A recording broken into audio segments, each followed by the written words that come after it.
नमस्कार, मी doctor Vijaya Thakre Nandurkar from Nandurkar hospital, Pauni district Bhandara.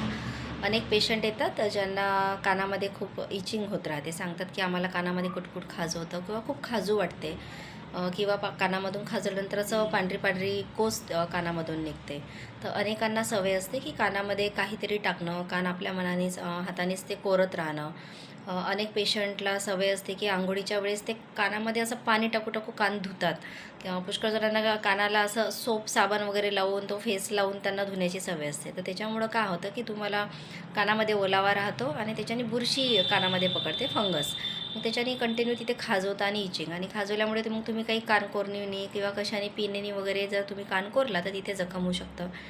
Patient सांगतात की आम्ही खूप इचिंग म्हणजे खाजवतं आणि मग कान दुखतात. तर ते त्याच्यामुळेच होते. म्हणून अंघोळीच्या वेळेस मॅक्झिमम आपले कान हे ड्राय ठेवायला पाहिजे. कानामध्ये पाणी अजिबात घालायचं नाही, कान साफ करायचं आणि तर हलकंसं बड्सनी साफ करून घ्यायचं. थँक्यू.